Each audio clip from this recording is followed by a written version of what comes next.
1861 সালে 7ই মে কলকাতা সাংস্কৃতিক প্রাণকেন্দ্রে জন্ম নিয়েছিল এমন এক শিশু যিনি একদিন সাহিত্য, সঙ্গীত ও দর্শনের ধারা পাল্টে দেবেন, রবীন্দ্রনাথ ঠাকুর। একজন কবি, দার্শনিক, শিল্পী ও দূরদর্শী।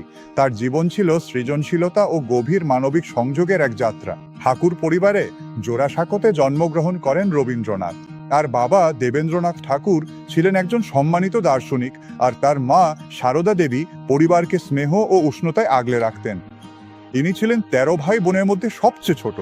আর্ট, সঙ্গীত ও সাহিত্যে ভরা এক বাড়িতে বড় হয়েছেন। তার ভাই বোনদের সঙ্গে, বিশেষ করে তার ভাবি কাদম্বিনী দেবীর সঙ্গে তার সম্পর্ক তার আবেগ ও সৃজনশীল জীবনকে গভীরভাবে প্রভাবিত করেছিল। অন্যান্য শিশুদের মতো নয়, রবীন্দ্রনাথ আনুষ্ঠানিক পড়াশোনা একদমই পছন্দ করতেন না। তিনি শ্রেণীকক্ষকে সীমাবদ্ধ মনে করতেন এবং তার বদলে জীবন, প্রকৃতি ও ব্যক্তিগত অভিজ্ঞতা থেকেই শিখতেন। আর খুব বেশি প্রচলিত স্কুলের বন্ধু ছিল না, কিন্তু তার সবচেয়ে ভালো সঙ্গী ছিল বই, প্রকৃতি আর তার কল্পনা। মাত্র 8 বছর বয়সে তিনি কবিতা লেখা শুরু করেন এবং তখনই তার অসাধারণ প্রতিভার পরিচয় পাওয়া যায়। কিশোর বয়সে ঠাকুরকে আইন পড়ার জন্য লন্ডনে পাঠানো হয়। তিনি অল্প সময়ের জন্য ইউনিভার্সিটি কলেজ লন্ডনে পড়েছিলেন, তবে কখনোই আনুষ্ঠানিক কোনো ডিগ্রি সম্পন্ন করেননি। আর বদলে তিনি নিজেকে সাহিত্য, সঙ্গীত ও ইউরোপীয় সংস্কৃতিতে ডুবিয়ে দিয়েছিলেন। তার কলেজ জীবন ছিল পড়াশোনার চেয়ে আত্মঅন্বেষণের দিকে বেশি ঝোঁকানো। ঠাকুরের আবেগের জগৎ ছিল গভীর ও জটিল। কাদম্বরী দেবীর সঙ্গে তার শৈশবের বন্ধন তার হৃদয় ও লেখায় স্থায়ী ছাপ রেখে গেছে।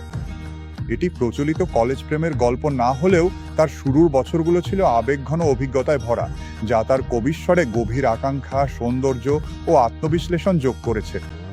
1883 সালে রবীন্দ্রনাথ মৃণালিনী দেবীকে বিয়ে করেন। তাদের একসঙ্গে 5টি সন্তান হয়। ব্যক্তিগত নানা ট্র্যাজেডি, যেমন স্ত্রী ও কিছু সন্তানের মৃত্যু সত্ত্বেও ঠাকুর তার পরিবারকে ভালোবেসে গেছেন এবং তার কাজের মাধ্যমে নিজের অনুভূতি প্রকাশ করে গেছেন। ঠাকুরের সাহিত্য জীবন গীতাঞ্জলির মতো গ্রন্থের মাধ্যমে বিকশিত হয়। 1913 সালে তিনি সাহিত্যে নোবেল পুরস্কার জয়ী প্রথম এশীয় হন। তিনি ভারতের জাতীয় সঙ্গীত জনগণ মনের রচয়িতা এবং শিল্প, সঙ্গীত ও শিক্ষাক্ষেত্রে অসামান্য অবদান রেখেছেন। শান্তিনিকেতনে বিশ্বভারতী বিশ্ববিদ্যালয় প্রতিষ্ঠা করেন ঠাকুর, যেখানে প্রকৃতির সঙ্গে সঙ্গতি রেখে শিক্ষা দেওয়া হতো।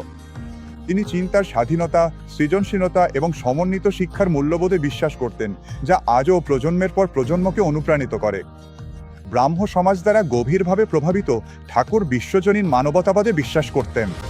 তার আধ্যাত্মিকতা আনুষ্ঠানিকতার গণ্ডি ছাড়িয়ে গিয়েছিল। তিনি প্রকৃতি, মানবতা ও সৃজনশীলতার মধ্যেই ঈশ্বরকে দেখতেন। আর লেখায় আত্মা ও মহাবিশ্বের গভীর সংযোগ প্রতিফলিত হয়েছে। রবীন্দ্রনাথ ঠাকুর তার শেষ দিনগুলো লিখে, আঁকিয়ে এবং অনুপ্রেরণা জুগিয়ে কাটিয়েছিলেন। তিনি 1941 সালে 7ই আগস্ট পরলোক গমন করেন, রেখে যান এক চিরন্তন উত্তরাধিকার। তিনি শারীরিকভাবে আর আমাদের মাঝে না থাকলেও তার কথা, সঙ্গীত ও ভাবনা আজও সারা বিশ্বে বেঁচে আছে। কলকাতার এক কৌতূহলী শিশুর পথ চলা থেকে বিশ্বমঞ্চের প্রতীক হয়ে ওঠা রবীন্দ্রনাথ ঠাকুরের জীবন আমাদের শেখায় কল্পনা, অনুভূতি ও সত্যের শক্তি, যেখানে মন ভয়হীন, মাথা উঁচু। তার গল্প শুধু ইতিহাস নয়, আগামী প্রজন্মের জন্য এক অনুপ্রেরণা।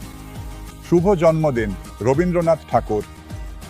আপনার জন্মদিনের শুভেচ্ছা নিয়ে এল গণেশ সরিষার তেল, 1920 সাল থেকে বিশুদ্ধতার চিরন্তন স্বাদ।